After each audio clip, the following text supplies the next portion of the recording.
Friends, welcome back to my YouTube channel. तो आज हम लोग स्टार्ट करेंगे एक और अपना नया टॉपिक, और जो कि है फिलिप्स कर्व।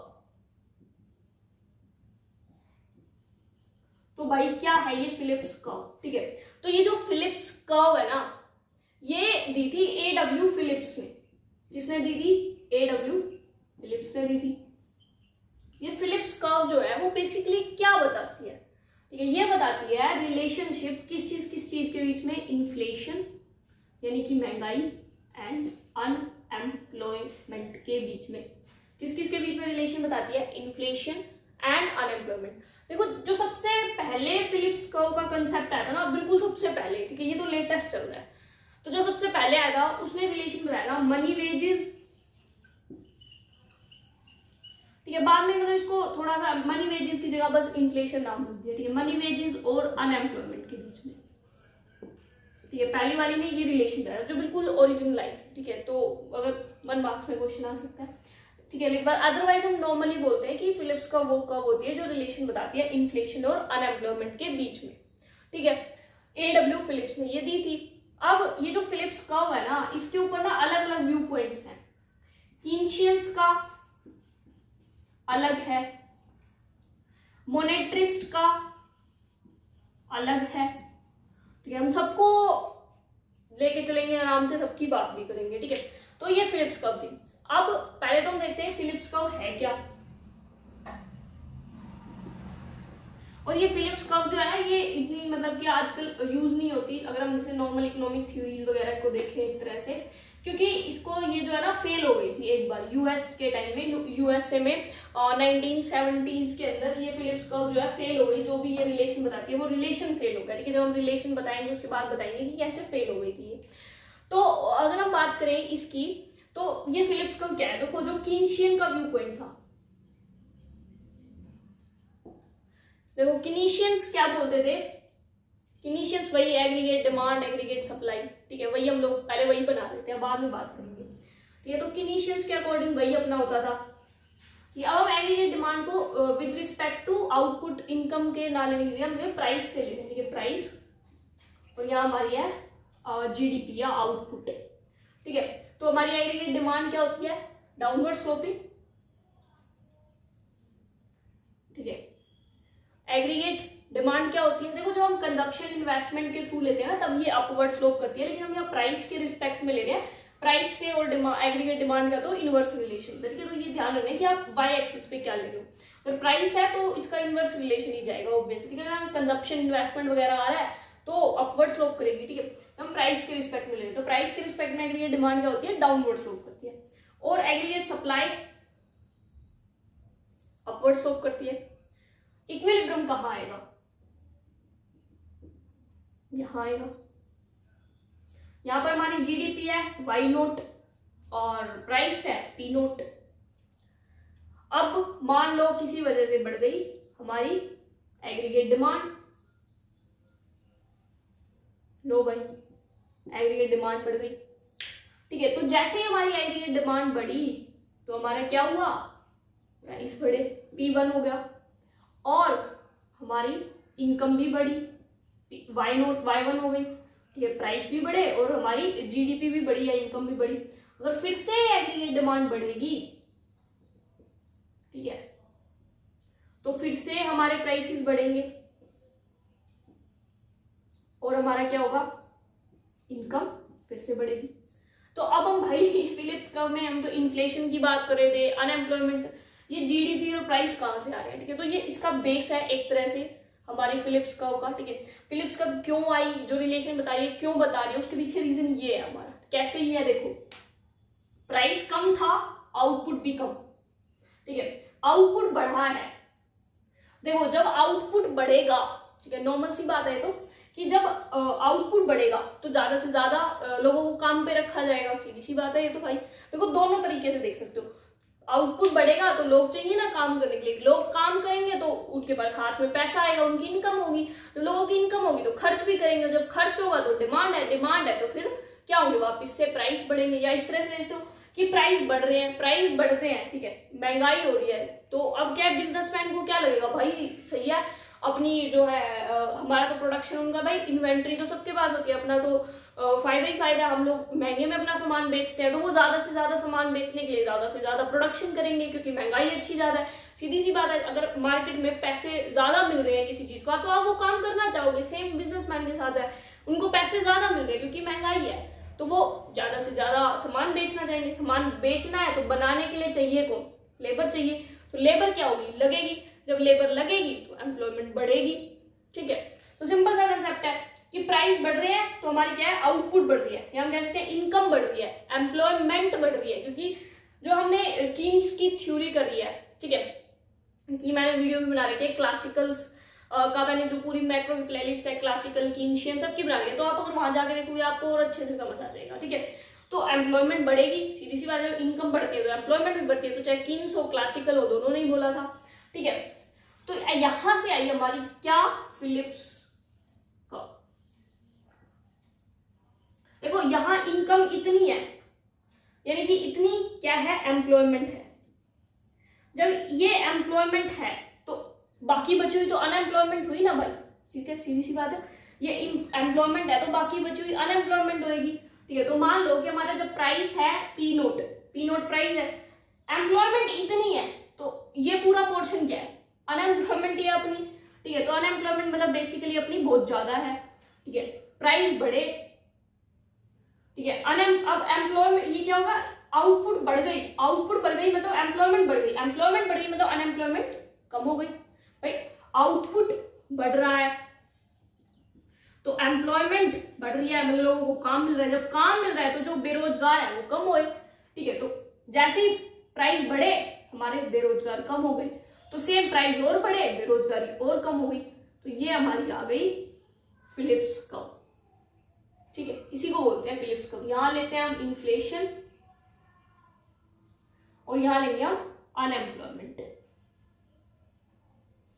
ठीक है, समझ आ गया कि जब हमारी इन्फ्लेशन ज्यादा होगा तो अनएम्प्लॉयमेंट कम होगी, जैसे ही इन्फ्लेशन कम होगा अनएम्प्लॉयमेंट ज्यादा हो जाएगी, इन्फ्लेशन और कम होगा अनएम्प्लॉयमेंट और ज्यादा हो जाएगी।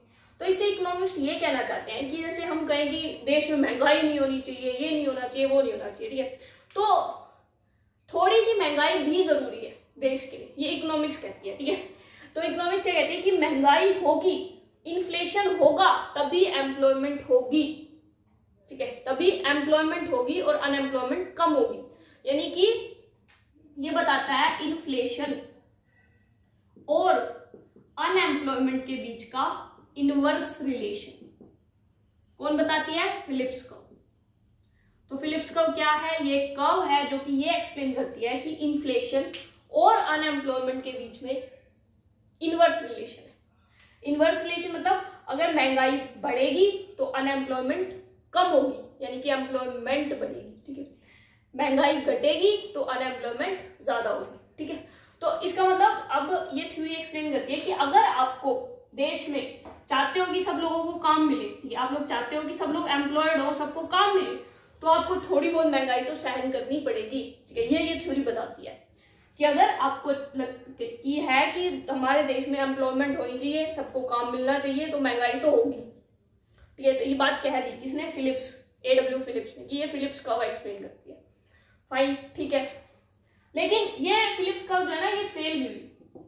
देखो वैसे तो देखा जाए तो कोई थ्योरी ऐसी है नहीं जो फेल नहीं हुई हो, चाहे वो कीन्स की हो, चाहे क्लासिकल्स की हो, मोनेटरिस्ट की, ऑलमोस्ट हर थ्योरी, क्योंकि हर इकोनॉमी क्या है वो थ्योरीज के बेस पे थोड़ी होती है। प्रैक्टिकल जो इकोनॉमी है वो तो बिल्कुल अलग होती है थ्योरी से। ठीक है, तो ऊपर नीचे तो होती रहती है अपनी इकोनॉमी। ठीक है, तो हर थ्योरी ऑलमोस्ट फेल होती है कहीं ना कहीं, किसी ना किसी देश में लगा लो, या किसी ना किसी कंट्री मतलब एरिया में लगा लो, किसी भी टाइम पीरियड में लगा लो, किसी ना किसी मतलब ये थ्योरी पे फेल तो हो जाती है ऑलमोस्ट। तो ये थ्योरी जो है ये फेल हो गई। कहाँ फेल हुई? ये हुई भाई साहब USA में फेल। कब हुई? 1971 से 1991 के पीरियड के बीच में। जनरली हम 1970s के पीरियड को ही लेके चलते हैं, क्योंकि बाद में रिकवरी वगैरह सब ठीक होने लग गया। ठीक है, 1970s का पीरियड, तो वहां उस टाइम पे क्या हुआ? उस टाइम पे इन्फ्लेशन भी हुआ और अनएम्प्लॉयमेंट भी हुई। हमने क्या कहा? इनवर्स रिलेशन है, लेकिन वहां क्या हुआ? दोनों चीजें बढ़ रही थी, महंगाई भी हो रही है और अनएम्प्लॉयमेंट भी हो रही है। मतलब कि महंगाई तो हो ही रही है और लोगों के पास काम हो रही है। ठीक है, तो इसको हम बोलते हैं स्टैगफ्लेशन। देखो ये ना इतना बड़ा वर्ड देख के डरना नहीं है, बहुत सिंपल सा है। स्टैगफ्लेशन, स्टैगफ्लेशन का मतलब हो गया एक तरह से स्टैग्नेंट, और फ्लेशन इन्फ्लेशन, इन दोनों वर्ड से मिलकर बनाएंगे। स्टैग्नेंट प्लस इन्फ्लेशन मतलब इकोनॉमी में कोई ग्रोथ नहीं है, इकोनॉमी स्टैग्नेंट हो चुकी है, साथ में महंगाई भी हो रही है, तो इसको बोलते हैं स्टैगफ्लेशन। यानी कि जब महंगाई और इकोनॉमी स्टैग्नेंट हो जाए, यानी कि ना एम्प्लॉयमेंट ही ना बढ़े जब इकोनॉमी में, उसको हम सिचुएशन को स्टैगफ्लेशन बोलते हैं, जब दोनों चीजें साथ में हो। ठीक है, अदरवाइज तो दोनों चीजें अलग अलग है, क्योंकि दोनों में साफ दिख रहा है इनवर्स रिलेशन है। लेकिन यूएस में थ्योरी फेल हो गई कब? 1970s में, क्योंकि वहां पर क्या हुआ, उस टाइम पीरियड में अनएम्प्लॉयमेंट भी बढ़ रही थी और हमारी इन्फ्लेशन भी बढ़ रहा था। ठीक है, तो वो सिचुएशन थी स्टैगफ्लेशन की। स्टैगफ्लेशन अगेन इस चीज से मिलकर बना है स्टैग्नेंट प्लस इन्फ्लेशन, यानी कि इकोनॉमी स्टैग्नेंट हो चुकी है, साथ में इन्फ्लेशन भी बढ़ता जा रहा है। ठीक है, अब ये जो हमारी एडब्ल्यू फिलिप्स की जो फिलिप्स कर्व है, ये तो बस यहीं पे शुरू ही खत्म हो गई। ठीक है, लेकिन हमने कहा था इसके अलग अलग व्यू पॉइंट्स हैं। ये तो हो गया कीनशियन का व्यू पॉइंट, जो एग्रीगेट डिमांड सप्लाई से हम लोगों ने देख लिया। अब इनके अकॉर्डिंग क्या हुआ कि हमारी ये जो है ये कैसी है, डाउनवर्ड स्लोप कर रही थी। ठीक है ना, हमारी फिलिप्स कर्व क्या थी, डाउनवर्ड स्लोप थी। लेकिन जो मोनेट्रिस्ट का व्यू था, इसका मोनेट्रिस्ट का, भाई अब ये मत सोचना कि ये मोनेट्रिस्ट कौन है, जैसे कि क्लासिकल्स थे वो अलग अलग तरह के इकोनॉमिस्ट उसमें आए। ठीक है, वैसे ही कीनशियन थे उसमें बहुत सारे इकोनॉमिस्ट, वैसे मोनेट्रिस्ट इसमें बहुत सारे, उसमें मेन नाम आता है मिल्टन फ्रीडमैन। ये मिल्टन फ्रीडमैन मेन इकोनॉमिस्ट। जैसे कीनशियन में कौन आते हैं, जॉन मैनार्ड कीन्स, ये इसमें आते हैं अपने मिल्टन फ्रीडमैन। तो मिल्टन फ्रीडमैन जो थे उन्होंने अपनी थ्योरी दी जिसको बोला अडेप्टिव एक्सपेक्टेशंस। ठीक है, फिलिप्स कर्व से ही रिलेटेड है। अभी तक हमने क्या पढ़ा, हमने पढ़ा कि जो अपनी जो फिलिप्स कर्व है वो बेसिकली क्या हो रही है, डाउनवर्ड स्लोप कर रही है, इन्फ्लेशन और अनएम्प्लॉयमेंट में नेगेटिव रिलेशन है। लेकिन जो मिल्टन फ्रीडमैन थे उनकी जो थ्योरी थी, उन्होंने क्या कहा मिल्टन फ्रीडमैन ने, कि डाउनवर्ड स्लोप करेगी लेकिन शॉर्ट रन, लॉन्ग रन के अंदर वो क्या हो जाएगी, वर्टिकल हो जाएगी। कौन, फिलिप्स का। ठीक है, तो ये थी मोनेट्रिस्ट का व्यू पॉइंट मिल्टन फ्रीडमैन का, कि जो हमारा मनी इल्यूजन, बेसिकली उन्होंने मनी इल्यूजन वाला कंसेप्ट भी दिया। ठीक है, तो उन्होंने क्या कहा कि जो हमारी फिलिप्स कर्व है वो वर्टिकल हो जाएगी लॉन्ग रन के अंदर, शॉर्ट रन में वो हाँ ठीक है डाउनवर्ड स्लोप करेगी। इन्होंने कैसे एक्सप्लेन किया इस बात को तो देखते हैं। देखो नाम देखो इसका, थ्योरी का नाम से ही हमको सब चीजें याद रखनी है, मतलब रटना नहीं है, आराम से देखो। अडेप्टिव एक्सपेक्टेशंस मतलब अडेप्ट कर लेना एक्सपेक्टेशंस के अकॉर्डिंग, यही दिख रहा है ना कि अडेप्ट करना, किसी चीज को एक्सेप्ट करना, ठीक है, उसको अपना लेना एक्सपेक्टेशंस के अकॉर्डिंग। अब ये देखो क्या होता है इसमें, हम लोग करते हैं एक्सपेक्ट, हमने किया एक्सपेक्ट कि भाई साहब प्राइस होगा मान लो जस्ट एन एग्जांपल कि 10 रुपए मान लो, ठीक है, अब इसको हम जनरलाइज इकोनॉमी के लिए करेंगे, लेकिन एक्चुअल में प्राइस मिला 12 रुपए। तो अब हम लोग अपने आप को कैसे अडेप्ट करेंगे, वो होगा adaptive expectation by Milton Friedman. ठीक है, समझ आ गया। तो अब देखो उन्होंने कैसे एक्सप्लेन किया इसको, तो उन्होंने कहा कि हम इकोनॉमी के अंदर इकोनॉमिस्ट है, बिजनेसमैन है, वो क्या कर लेते हैं, they already have an expectations regarding the inflation. ठीक है, उनके माइंड में हमेशा एक इन्फ्लेशन के रिगार्डिंग कुछ ना कुछ एक्सपेक्टेशंस है।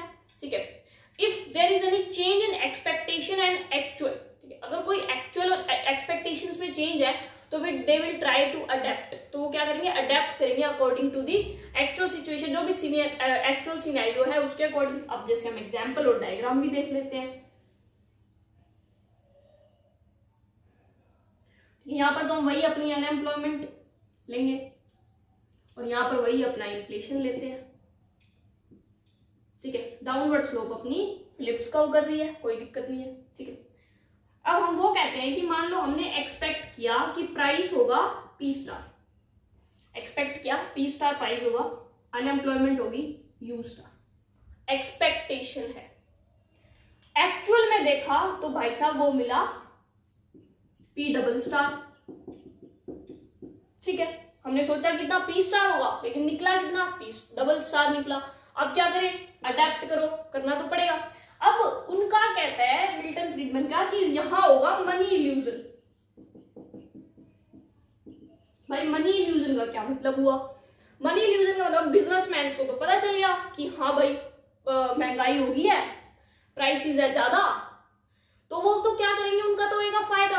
उनको दिख रहा है कि महंगाई ज्यादा है, फायदा होगा उनको, तो अगर वो सामान बेचेंगे तो ठीक है। तो वो क्या करेंगे, ज्यादा से ज्यादा लोगों को एम्प्लॉय करेंगे। अभी जो हमारी जो लेबर क्लास है उसको नहीं पता कि महंगाई हो चुकी है, यही है मनी इल्यूजन। उनके तो दिमाग में कुछ और चल रहा है, ठीक है, उनके हिसाब से वही प्राइस चल रहा है, ठीक है, ये मनी इल्यूजन है कि उनके हिसाब से वही प्राइस चल रहा है, लेकिन एक्चुअल में प्राइस है ज्यादा। तो बिजनेसमैन क्या करेंगे, बिजनेसमैन उठाएंगे इस चीज का फायदा। क्या करेंगे अब बिजनेसमैन अब जो है वो करेंगे प्रोडक्शन ज्यादा। क्यों? क्योंकि उनको फायदा। ये तो देखो नॉर्मल सी बात है, बिजनेसमैन है, ठीक है, कोई चीज महंगी बिक रही है तो सोचेगा मैं ज्यादा बेचूं, भाई क्या कल तो सस्ती हो जाए, क्या पता कब सस्ती हो जाए, तो अभी जब तक महंगी है मैं ज्यादा बेचता हूँ। तो ज्यादा बेचने के लिए प्रोडक्शन भी तो करना है, तो वो क्या करेंगे, लेबर को बुलाएंगे पुराने वेज पे। क्यों? क्योंकि लेबर को तो पता ही नहीं है कि महंगाई हो चुकी है, ठीक है, लेबर तो उनके पास पुरानी वेज पे आ रही है, लेकिन सामान किस पे बिक रहा है, नए रेट पे बिक रहा है, ठीक है, नए प्राइस पे बिक रहा है, क्योंकि इकोनॉमी के अंदर इन्फ्लेशन है, ठीक है। तो वो लोग क्या है, प्रोडक्शन बढ़ाएंगे तो लोगों को काम मिलेगा तो शॉर्ट रन में क्या होगा, अनएम्प्लॉयमेंट डिक्रीज, अनएम्प्लॉयमेंट हो गई यू डबल स्टार, लेकिन शॉर्ट रन। अब धीरे धीरे लेबर क्लास को पता चल जाएगा कि भाई प्राइस बढ़ चुके हैं और हमारे साथ तो धोखा हो रहा है, तो लेबर क्लास क्या करेगी, डिमांड करेगी कि भाई हमारे वेजेस बढ़ाओ, हमारे वेजेस बढ़ाओ। अब बिजनेसमैन को पता है अब क्या फायदा, अब तो अपना जो है फायदा खत्म, अब तो इनको पता चल चुका है, ठीक है। तो अब बिजनेसमैन क्या है, वापिस से निकाल देगी लेबर को, जितनी पहले थी उतनी रख लेगी, ठीक है। तो हमारी ये जो है फिलिप्स कर्व ये हो जाएगी शिफ्ट, और अनएम्प्लॉयमेंट वापिस हो जाएगी उतनी के उतनी ही। तो ये होगी हमारी लॉन्ग रन, ये किससे, शॉर्ट रन की फिलिप्स कर्व हो गई, ये भी शॉर्ट रन की हो गई, और ये हो गई हमारी लॉन्ग रन की फिलिप्स कर्व। तो लॉन्ग रन की फिलिप्स कर्व कैसी होगी, वर्टिकल होगी। क्यों होगी, मनी इल्यूजन की वजह से। फायदा किसको होगा, बिजनेसमैन को। किस चीज से फायदा उठा रहे हैं, क्योंकि लेबर क्लास को पता ही नहीं है रेट बढ़ चुके हैं, ठीक है। तो ये थी मिल्टन फ्रीडमैन का अडेप्टिव एक्सपेक्टेशंस थ्योरी। तो उन्होंने क्या एक्सप्लेन किया, उन्होंने कहा कि ठीक है फिलिप्स कर्व है, ठीक है, एक particular level of inflation expect किया है, अनएम्प्लॉयमेंट उस पर इतनी है, लेकिन एक्चुअल में पता चला इन्फ्लेशन ज्यादा निकला। अब उस चीज का फायदा उठाएंगी बिजनेस क्लास क्या करेगी, बिजनेस क्लास लोगों को एम्प्लॉय करेगी, प्रोडक्शन बढ़ाएगी। लेकिन जैसे ही लेबर क्लास को पता चलेगा कि देश में तो महंगाई हुई है, तो वो वेजेस ज्यादा मांगेंगे, भाई हमको ज्यादा दो, बिजनेस क्लास वापस से निकाल देगी लेबर को, वापस से वहीं के वहीं हम आ जाएंगे अनएम्प्लॉयमेंट उसी लेवल पे। तो लॉन्ग रन हमारी फिलिप्स कर्व क्या हो जाएगी, वर्टिकल, ठीक है। ये तो था हमारी एडेप्टिव एक्सपेक्टेशंस। अब हम आएंगे अपनी रैशनल एक्सपेक्टेशंस, ठीक है। रैशनल एक्सपेक्टेशंस में कुछ खास स्पेशल नहीं है, ठीक है, सिंपल सी है। तो रैशनल एक्सपेक्टेशन क्या कहती है, रैशनल एक्सपेक्टेशन कहती है कि ऐसा नहीं होगा कि प्राइस बढ़े और बिजनेसमैन को पता ही ना चले, ऐसा कभी नहीं होगा। जैसे ही प्राइस बढ़ेंगे जो है लेबर को उसी टाइम पता चल जाएगा, बिजनेसमैन को तो पता चलना ही चलना है, ठीक है। तो लेबर भी उसी टाइम वेजेस की डिमांड कर देगी, मतलब कि देखो दोनों का डायग्राम सेम है, दोनों वैसे सेम नहीं है लेकिन कंसेप्ट सेम है। दोनों ने यही कहा कि लॉन्ग रन में फिलिप्स कर्व जो है वो वर्टिकल होगी, लेकिन डिफरेंस कहाँ आ रहा है, डिफरेंस आ रहा है कि उसमें जो है मोनेटरिस्ट में क्या हुआ था, बिजनेसमैन का प्रॉफिट हुआ, क्योंकि उन्होंने फायदा उठाया उस टाइम पीरियड का जब लेबर क्लास को पता नहीं था कि महंगाई हो चुकी है। लेकिन रैशनल एक्सपेक्टेशन कहती है जैसे ही इन्फ्लेशन होगा वैसे ही लेबर क्लास को पता चल जाएगा इन्फ्लेशन हो चुका है, वो ज्यादा से ज्यादा अपनी डिमांड कर देंगे, किस चीज की, वेजेस की, ठीक है। तो बिजनेसमैन का प्रॉफिट खत्म, अनएम्प्लॉयमेंट तो वहीं की वहीं रहेगी, जैसे ही देखो।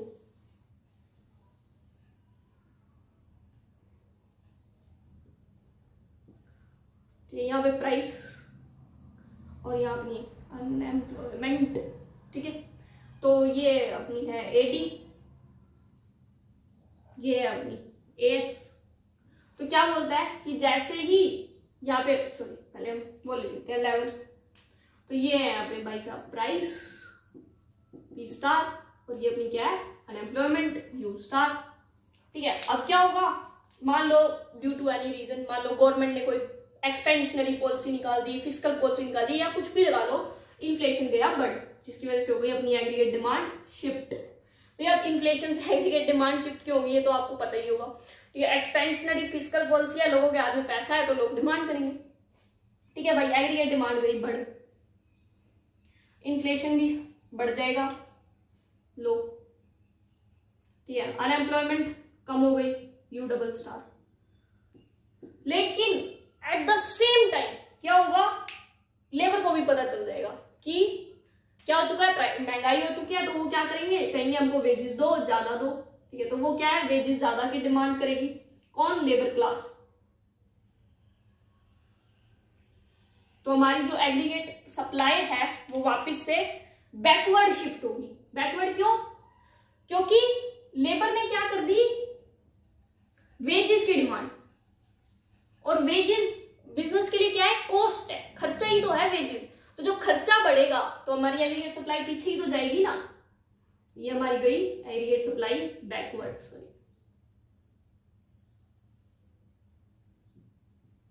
ठीक है, तो हम वापिस से उसी पॉइंट के ऊपर आ गए जहां से शुरुआत की थी। ठीक है, तो ये हमारी क्या है, लॉन्ग रन की फिलिप्स कर्व। ठीक है, ये वाली, सॉरी, ये जो स्ट्रेट लाइन है।